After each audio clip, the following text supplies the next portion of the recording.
والسلام على سيد الرسل وخاتم الأنبياء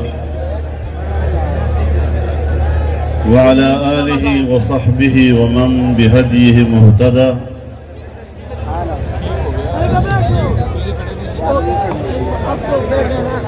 أما بعد فأعوذ بالله من الشيطان الرجيم. بسم الله الرحمن الرحيم. يريدون ليطفئوا نور الله بأفواههم والله متم نوره ولو كره الكافرون. صدق الله العظيم.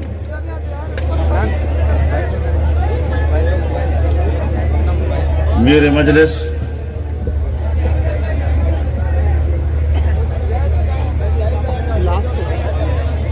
اکابر علماء کرام،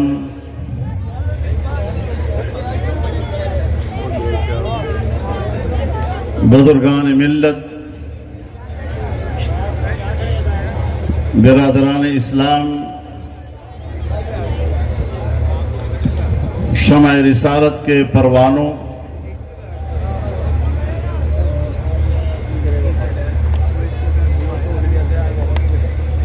عقیدہ ختم نبوت کے جانثاروں،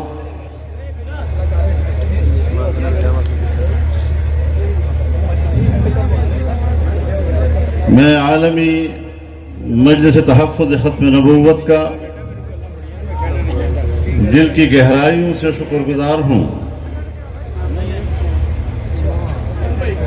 کہ جس مقدس عنوان کے ساتھ انہوں نے آج کے اس فقید المثال اجتماع کا اہتمام کیا ہے، مجھے بھی اس میں شرکت کی سعادت سے نوازا ہے۔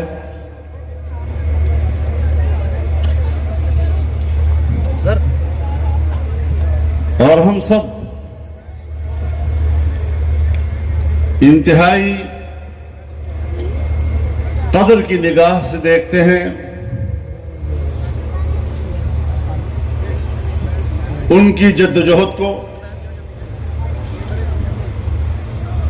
اور یہ کہ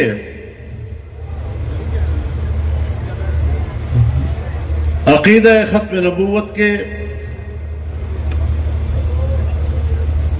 سرحدات کی وہ جس جانفشانی کے ساتھ چوکیداری کر رہے ہیں، یقیناً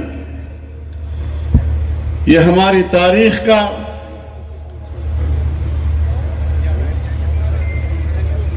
ایک ناقابل فراموش حصہ ہے، اور اس حوالے سے عالمی مجلس کی کردار کو بلایا نہیں جا سکتا۔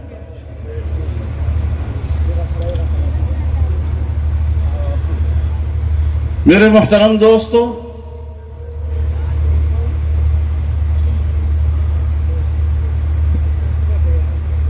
مجھے ویسے بھی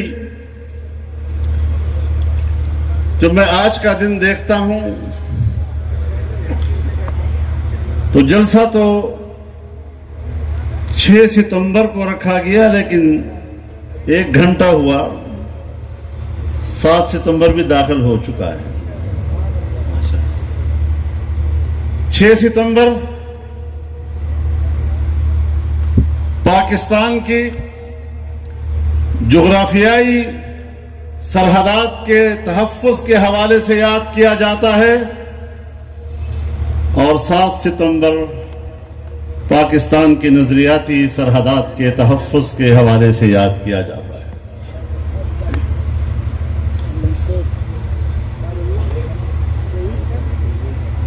سرحدات کی جنگ میدانوں میں لڑی گئی، اور ہمارے سپوتوں نے قربانیاں دی۔ زندہ دلان لاہور نے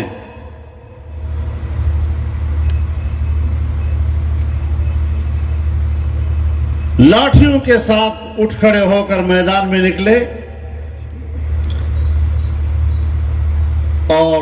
7 ستمبر کو جو جنگ لڑی گئی وہ پارلیمنٹ کے میدان میں تھی۔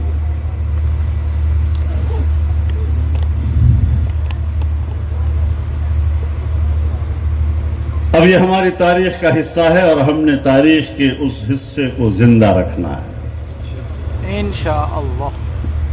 اس جذبے کو ہم نے نئی نسلوں کے حوالے کرنا ہے۔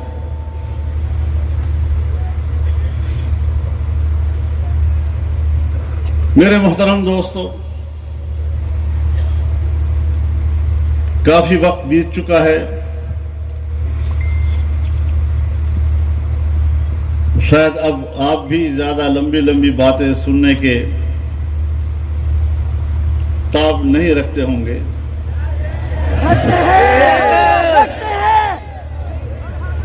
یا شاید میں بولنے کی تاب نہ رکھوں۔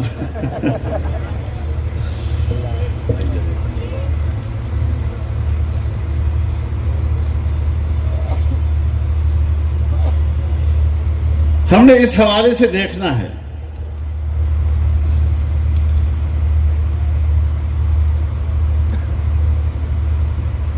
کہ اللہ رب العزت نے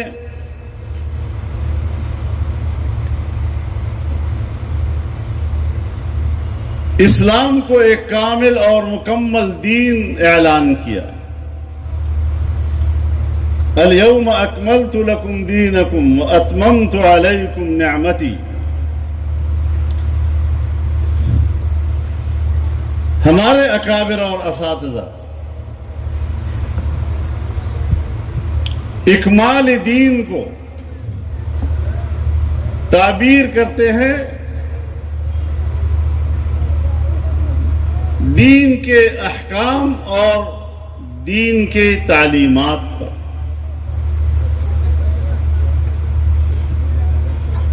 وَأَتْمَمْتُ عَلَيْكُمْ نِعْمَتِي، اور میں نے اپنی نعمت تم پر تمام کر دی۔ اتمام نعمت کو تعبیر کرتے ہیں اس دین کی حاکمیت سے۔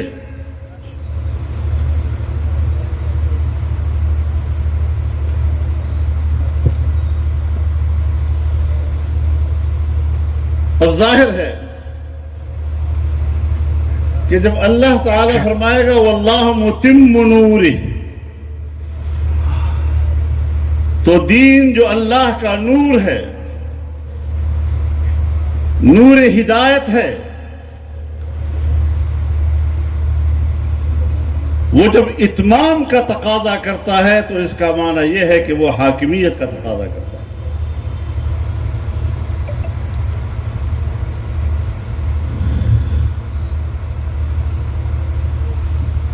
یہاں میں اپنے بھائیوں سے سنتا ہوں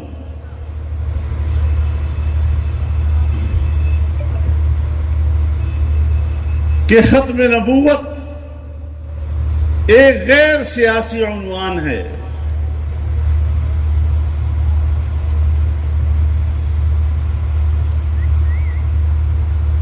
اب اس غیر سیاسی عنوان کے حدود کیا ہیں؟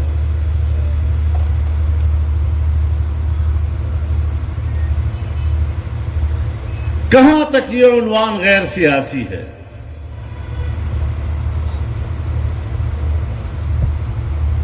ولیکن رسول اللہ وخاتم النبیین،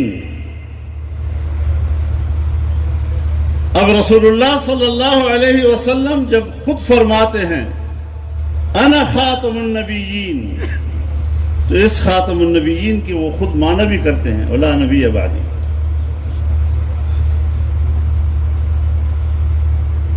اب یہی لا نبی بعدی آپ نے ختم نبوت کے حوالے سے بھی فرما دیا، انا خاتم النبیین لا نبی بعدی،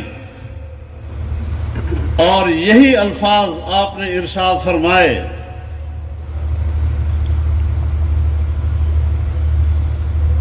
کانت بنو اسرائیل تسوسهم الانبیاء کلما ہلک نبی خلفہ آخر ولا نبی بعد، کہ بنی اسرائیل کی سیاست انبیاء کیا کرتے تھے ایک جاتا تھا، دوسرا اس منصب کو سنبھالتا تھا. اب آخری میں ہوں، ولا نبی بعد. تو ختم نبوت باعتبار عقیدے کے وہاں بھی اس کی تعبیر لا نبی بعدی، اور ختم نبوت باعتبار سیاست کے وہاں بھی لا نبی بعدی. میرے بعد کوئی نبی نہیں آئے. لہذا جو قوتیں اس بات کی کوشش کر رہی ہیں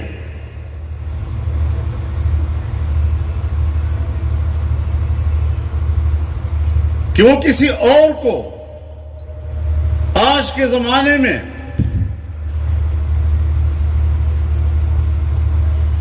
انسانیت سے بطور نبی کے منوائیں، وہ سن لیں کہ وہ سایہ لا حاصل کر رہے ہیں. اس لیے کہ عقیدہ ختم نبوت یہ لاوارث نہیں ہے. لیکن میں ایک اور پہلو سے کچھ بات کرنا چاہوں گا، ہمت کر کے، کیونکہ یہاں پر موضوع محدود ہے.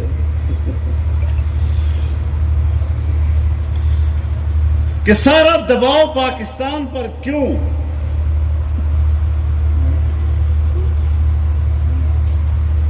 ہم تو تاریخ کے اعتبار سے بر صغیر کا حصہ ہیں.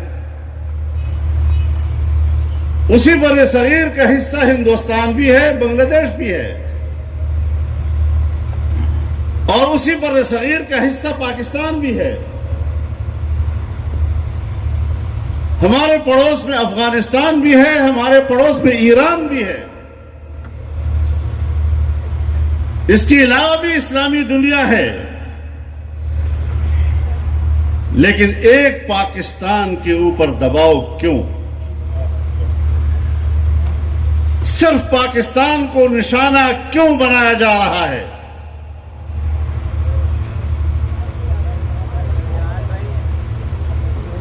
قادیان تو ہندوستان میں رہ گیا،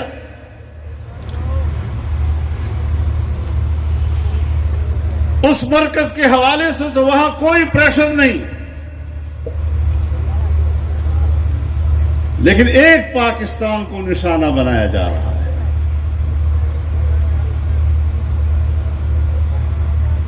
کہ آئینی ترمیم واپس لو. 24 کروڑ پاکستانیوں کی قوم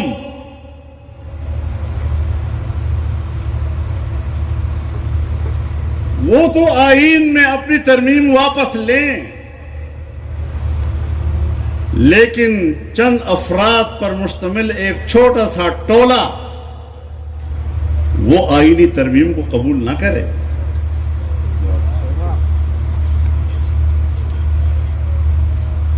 کیا دباؤ ڈالا جا رہا ہے؟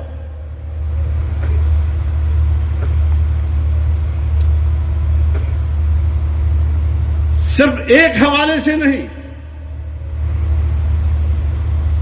کبھی اسرائیل کو تسلیم کرانے کے حوالے سے پاکستان پر دباؤ،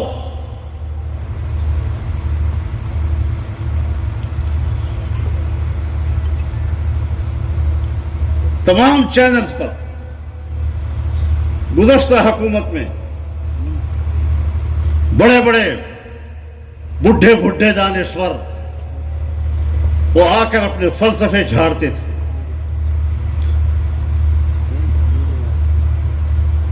ان کو اسرائیل کی تسلیم کرنے میں تو اپنا مفاد نظر آتا ہے،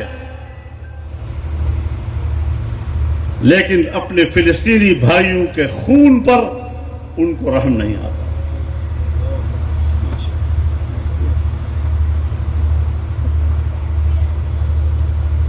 نسل در نسل فلسطینی کٹ رہے ہیں، ان کی سرزمین پر قبضہ ہے،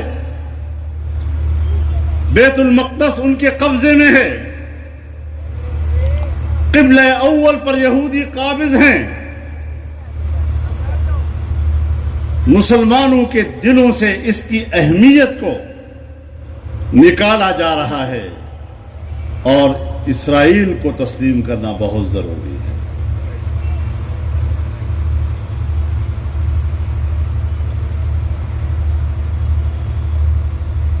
پھر آپ دیکھیں کہ اقتصادی حوالے سے امریکہ ہو یا مغربی دنیا اور پوری دنیا کی سرمایہ دارانہ قوتیں، اس نے صرف پاکستان کو اپنا نشانہ کیوں بنایا ہوا ہے؟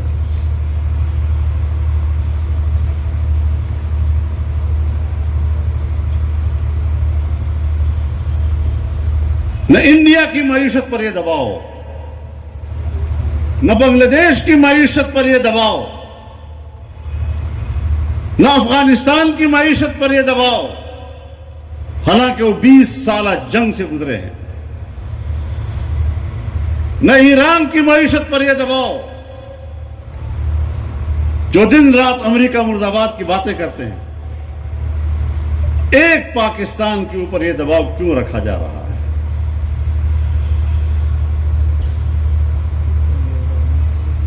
اور میں ببانگ دہل ایک بات کہتا ہوں، بلا خوف تردید یہ بات کرتا ہوں کہ پاکستان پر 2018 میں جو حکومت مسلط کی گئی وہ اسی ایجنڈے کے ساتھ مسلط کی گئی۔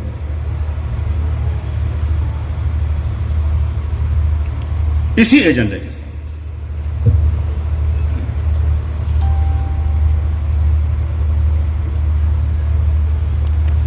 ہمارے لوگ ٹرمپ کے دفتر تک پہنچے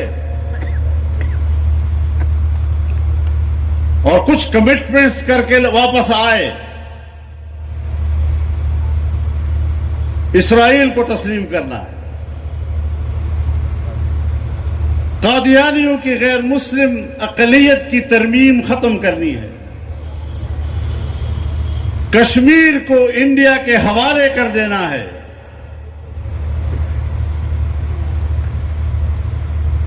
جس طرح فلسطین کو اسرائیلیوں کے حوالے کیا گیا۔ اس ایجنڈے کے تحت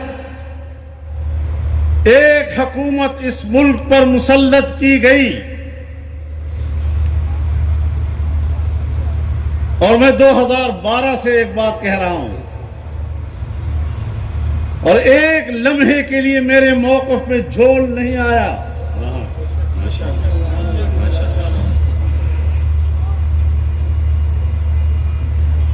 اور اس ایجنڈے پر دھاندلی کے ذریعے لائی گئی حکومت کو اگر سر بازار چیلنج کیا گیا تو جمعیت علماء اسلام کے کارکن نے اس کے لیے کمر باندھ دی۔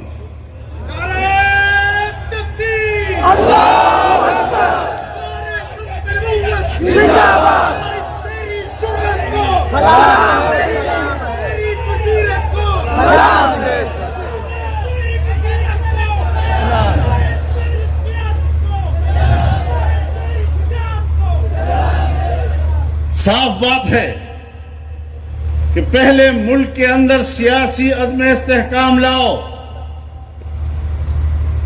چنانچہ 1916 کے بعد 2016 کے بعد سیاسی عدم استحکام لایا گیا۔ پاکستان کے اندر بیرونی سرمایہ کاری کے راستے روکے گئے، چین کی بہت بڑی سرمایہ کاری اس کا راستہ روکنے کی کوشش کی گئی، اور جب سی پیک معاہدہ ہو گیا، کام شروع ہو گیا، تو امریکہ کو ہوش آیا، ان کی اداروں کو ہوش آیا، اور پھر اپنی کٹ پتلی حکومت داندلی کے ذریعے پاکستان پر مسلط کی تاکہ پاکستان کے اندر بیرونی سرمایہ کاری کا راستہ روکا جا سکے، اور پھر انہوں نے روکا۔ سی پیک کے بہت بڑے میگا پروجیکٹس کو فریز کر دیا گیا، سرمایہ کاری ختم ہو گئی ملک کے اندر، ترسیلات رک گئی، اور اس طرح ملک کو معاشی عدم استحکام کا شکار بنایا گیا۔ مجھے حیرت ہوتی ہے ایسے لوگوں کے عقلوں پر، ان کے دماغوں پر، ان کے کھوپڑیوں میں پتہ نہیں دماغ ہے یا بھوسا بھرا ہوا ہے، ان کے سینوں میں دھڑکتے دل ہیں یا جامد پتھر ہیں۔ یہ گمراہی کے اور ضلالت کے ان اندھیروں میں چلے گئے ہیں کہ جہاں اب ان کے لیے شاید ہدایت کی روشنی کی کوئی رمق بھی باقی نہیں رہی ہے۔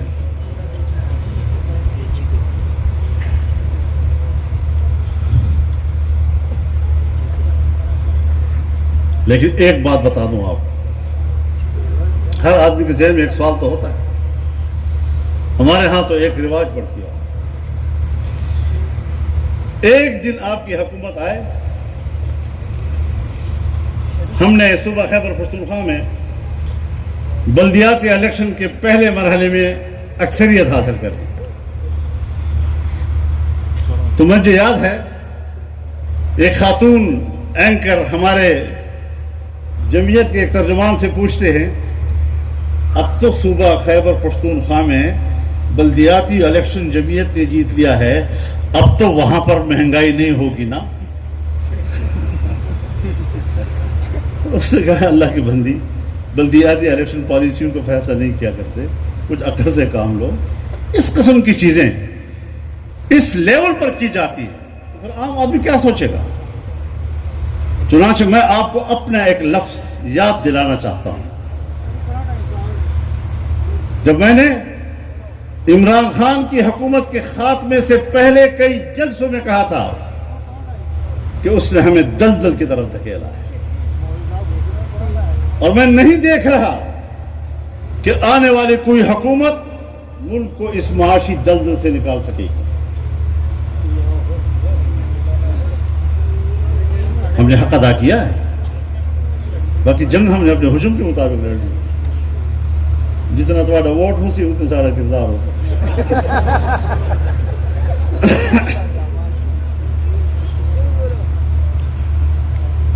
مولانا لقمان علی پوری صاحب کو اللہ تعالیٰ غریق رحمت فرمائے، وہ تو سرائکی میں اور ریاستی میں تقریر کرتے تھے تو کہتے تھے کہ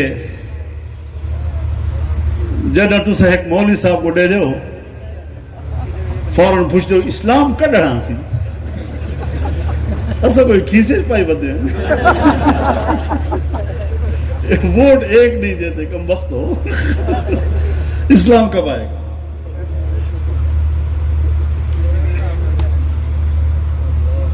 تو اپنے حجم کے مطابق اور اپنے بساط کے مطابق ایک جنگ لڑی، لیکن ملک کو یکجہتی کی بھی ضرورت تھی۔ جب معاشی عدم استحکام آتا ہے تو پھر ملک کے مختلف علاقوں میں بغاوتیں شروع ہو جاتی ہیں، ہم نے وہ یکجہتی برقرار رکھنا چاہیے تاکہ ریاست میں بغاوتیں نہ اٹھیں۔ لیکن میں نے اس دن بھی یہاں ایک بہت بڑے اجلاس میں کہا کہ دلدل کا لفظ جانتے ہو؟ دلدل، دلدل اس کو کہتے ہیں کہ جس سے آدمی نکلنے کی کوشش کرتا ہے لیکن دھستا چلا جاتا ہے۔ انہوں نے ایسے دلدل کی طرف پاکستان کو دھکیلا، اور اب شور و غوغا کا مقصد صرف یہ ہے کہ دنیا کو پیغام دیا جائے کہ پاکستان میں استحکام نہیں ہے، اور جو اپنے آپ کو بڑا کہتے ہیں جی کہ ہم تو دیانتدار لوگ ہیں، بڑے پاک دامن لوگ ہیں، تو ان ایمانداروں کو چین نے بھی ہاتھ روکے ہوئے ہیں، سعودی عرب نے بھی ہاتھ روکے ہوئے ہیں، امارات نے بھی ہاتھ روکے ہوئے ہیں، پاکستان کے تمام دوست ممالک نے ہاتھ روکے ہوئے ہیں کہ اگر وہی ایماندار دوبارہ آتے ہیں تو ہم پاکستان میں پیسہ ضائع کرنے کے لیے تیار نہیں۔ تو کہاں گئی بات؟ تو اس حوالے سے بھی ہم نے سوچنا ہے یا نہیں سوچنا؟ ہم جو پاکستان میں مسلح جنگ نہیں چاہتے، اسی لیے کہ مسلح جنگ سے فائدہ کوئی اور اٹھائے گا، عنوان ہمارا ہوگا، اور عدم استحکام پاکستان میں پیدا کر کے پاکستان کو ٹکڑے ٹکڑے کرنا چاہتے ہیں۔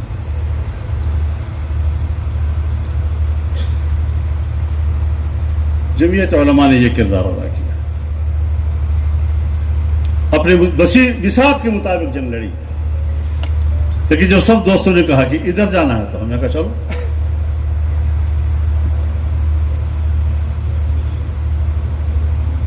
یہ ساری چیزیں آپ کو سمجھنی ہوں۔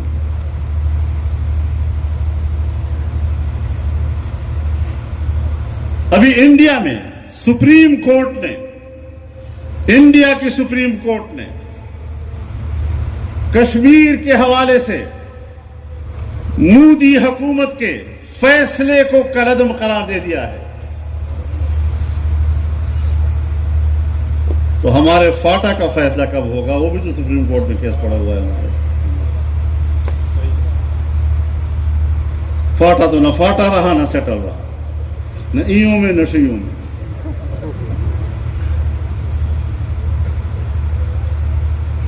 جس امن کے لیے 11-12 آپریشنز کیے گئے، آج بھی وہاں صورتحال جو کہ تو ہیں، ٹارگٹ کلنگ ہو رہی ہے۔ یہ جو سانحہ باجوڑ ہوا، اس سانحہ باجوڑ میں جمعیت علماء اسلام کے 73 ساتھی شہید ہوئے، لیکن اس واقعے سے پہلے 1.5-2 سالوں سے ہمارا ٹارگٹ کی بنیاد پر شہید ہونے والا 19واں ساتھی تھا۔ یہ کیوں نشانہ بنتا رہا؟ کیوں ہمیں ٹارگٹ بنایا گیا؟ ہم تو اسلام کی بات کرنے والے ہیں، ہم تو پاکستان میں شریعت کی بات کرنے والے ہیں، آئین پاکستان پر عمل درآمد کرنے والے لوگ ہیں، قانون کو شرعی بنانے کی بات کرنے والے لوگ ہیں۔ ہمیں کیوں برداشت نہیں کیا جا رہا؟ تو کبھی کبھی ہوتا یہ ہے کہ عنوان ہمارا ہوتا ہے، اس پر قربانیاں ہماری ہوتی ہیں، نتائج کسی اور کے ہاتھ میں ہوتے ہیں، نتائج کوئی اور سامنے آتے ہیں۔ تو یہ جو نتیجہ ہے یہ اصل چیز ہے۔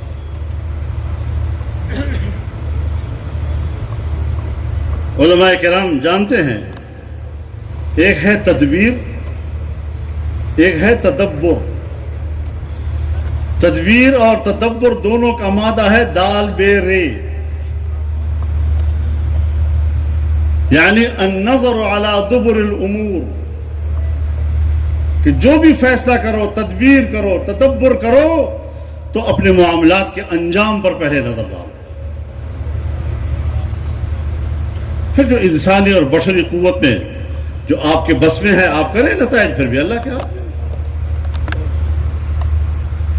لیکن صرف جذبے کی بنیاد پر اٹھ کھڑا ہو جانا اور خود کو انجام سے بے خبر رکھنا، اور سیاست و حکومت، حضرت شیخ زکریا صاحب رحمہ اللہ فرماتے ہیں کہ حکومت الہیہ کے لیے اور امارت اسلامیہ کے لیے قوت بمنزل رکن کے ہے، بغیر قوت کے جنگ نہیں لڑی جاتی۔ تو جس میدان میں ہے اس میدان کی قوت حاصل کرو، سیاسی قوت حاصل کرو، پارلیمانی قوت حاصل کرو۔ تو پارلیمانی قوت تھی آپ کے پاس، تو صحابہ کرام اور اہل بیت اطہار کا بل پاس ہوا یا نہیں؟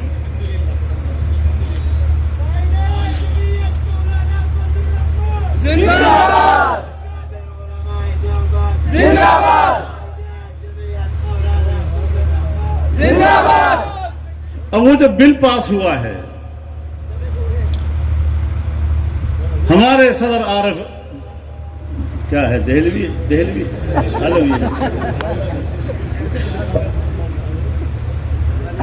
عارف علوی نے اس کو واپس کر دیا۔ کوئی ان سے پوچھے خدا کا خوف کرو، چند دن پہلے آرمی ایکٹ میں ایک ترمیم ہوئی کہ اگر فوج کی یا جنرل کی کوئی توہین کرے تو اس کی سزا میں اضافہ.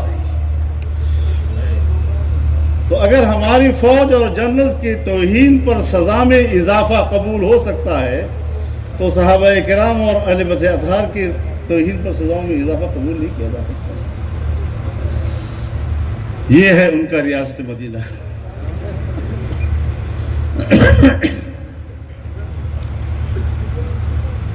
ریاست مدینہ کے معنی کیا ہیں؟ قانون سب کے لیے برابر ہونا چاہیے. قانون ان کی نظر میں سب ایک ہونے چاہیے، یہی کہتے ہیں نا. لیکن وہی قانون اگر ان کے خلاف متوجہ ہوتا ہے، نہیں ہمارے خلاف نہیں، کہاں گیا تمہارا ریاست مدینہ کا فلسفہ؟ وہ قانون آپ کے خلاف نہیں. اور اگر ریاست مدینہ ہو اور قانون ریاست مدینہ کا ہو اور پاکستان میں وہ نافذ العمل ہو تو پھر تو آپ کو چوراہے پہ کھڑا کیا جائے گا. تمہیں اپنے جرائم کا پتہ ہے؟ تم کہاں کھڑے ہو؟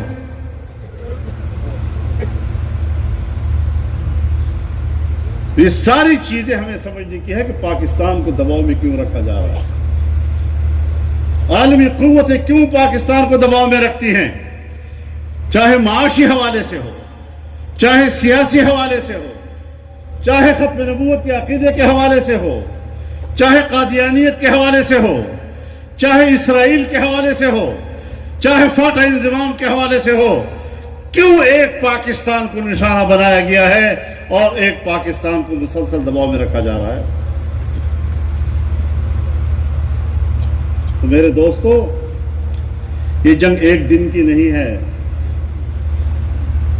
کہ وہ ایک دن نعرے لگا لیے اور جنگ ختم ہو گئی. اس جنگ کو جاری رکھنا ہے اگر ملک کو بچانا ہے تو. یہ پاکستان ہمارا وطن ہے. حب الوطن من الایمان. اپنے وطن کے ساتھ محبت اور اپنے وطن کے لیے قربان ہونا یہ ہر پاکستانی کا جذبہ ہونا چاہیے. اور اس حوالے سے ہم نے آگے بڑھنا اور انشاءاللہ ہم نے اسرائیل کو تسلیم کرانے کا ایجنڈا بھی ناکام کرایا ہے اور انشاءاللہ العزیز قادیانیوں کے حوالے سے آئینی ترمیم کا مسئلہ بھی انشاءاللہ ان کے منصوبے کو ہم ناکام بنائیں گے اور پاکستان کو ایک مضبوط معاشی وطن بنانے کی ضرورت ہے. دوبارہ امتحانات میں اپنے آپ کو مت ڈالیے، دوبارہ آزمائشوں کی طرف مت جائیے، سیدھا راستہ اختیار کر کے پاکستان کو محب وطن لوگوں کے حوالے کیجیے.